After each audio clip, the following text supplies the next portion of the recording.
آپ کو پتا ہے بہت سے جھگڑے کہاں سے شروع ہوتے ہیں؟ کہاں سے شروع ہوتے ہیں؟ جب مرد حضرات اپنی ذمہ داری نہیں پوری کرتے. کیوں نہیں کرتے؟ اس کے کئی اسباب ہو سکتے ہیں. اس میں ایک سبب یہ ہوتا ہے کہ بیٹا کرنا چاہتا ہے، ماں نہیں کرنے دیتی، کہتے سب کچھ بیوی کو ہی دے ڈالو گے، سب کچھ بچوں پہ خرچ کر ڈالو گے. ٹھیک ہے، اس میں اعتدال چاہیے، سب کچھ بچوں اور بیوی کے لیے نہیں، لیکن ان کی ذمہ داری پوری کرنا. اگر مائیں یہ تعلیم اپنے بچوں کو دے گی اور بچے آگے اپنی بیویوں کا اور بچوں کا خیال کریں گے، ان کا دھیان رکھیں گے، تو اس سے فائدہ کیا ہوگا؟ گھر میں خوشی ہوگی، گھر میں سکون ہوگا، تو آپ سب کام اچھے سے کر سکیں گے. اور دوسری بات یہ ہے کہ جب اپنے گھر والوں کو چھوڑ کے دوسروں کو دیا جاتا ہے، اس سے کیا ہوتا ہے نقصان؟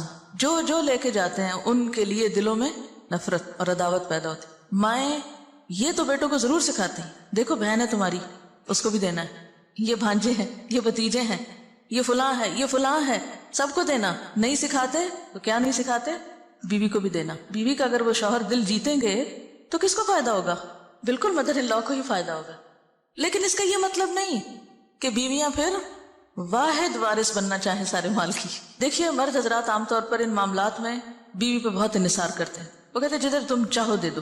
اکثریت کو میں نے یہ دیکھا ہے، جو چاہو کرو. اب عورت کے ہاتھ میں ایک چیز آ گئی، اب ایک اور آزمائش، ہر نعمت آزمائش.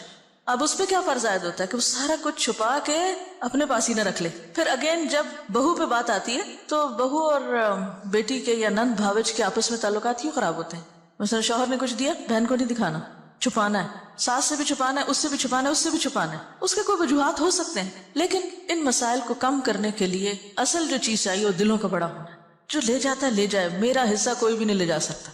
میں نے انشور کرایا ہوا ہے، کوئی نہیں لے جا سکتا میرا. جو میرے حصے میں وہ آئے گا، اور اگر اللہ ہی نے نہیں لکھا میرے حصے میں، کسی کو دینے کی توفیق نہیں ہوگی، چاہے میں ٹکرے مار کے مروں، نہیں مل سکتا، لکھا ہی نہیں میری قسمت.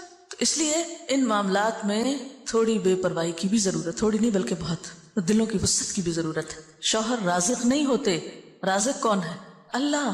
اگر وہ ہمیں دینے کی بجائے ماں کو دے رہے ہیں، بہن بھائیوں کو دے رہے ہیں، باہر کہیں دے رہے ہیں، تو اس میں بہت جلنے کوڑنے کی ضرورت نہیں. جو آپ کا وہ آ جائے گا، جو اللہ نے آپ کے لیے لکھا ہے وہ کہیں سے بھی آئے گا.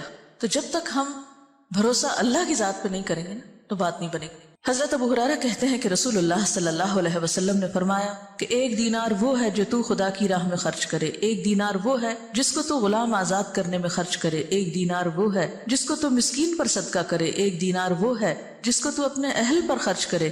ان سب میں اپنے اعتبار سے سب سے بڑا دینار وہ ہے جس کو تو اپنے گھر والوں پہ خرچ کرے.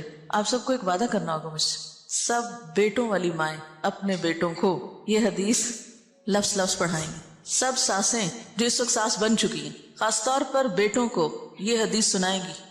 یہ قرض ہے آپ پر. یاد رکھیے کوئی بھی اصلاح ہو نہیں سکتی جب تک کہ دو طرفہ دونوں طرف سے دل نہ بڑا کیا جائے، دونوں فرائض ادا کرنے میں نہ لگ جائے. اگر دونوں حقوق مانگنے میں لگ گئے تو مسئلہ خراب ہوگا.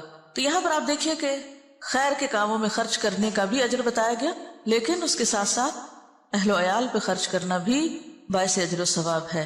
اور ذمہ داری میں نے آپ پہ امانت ڈال دی ہے، بیٹوں کو یہ حدیث سنانی ضرور ہے اپنی زبان سے.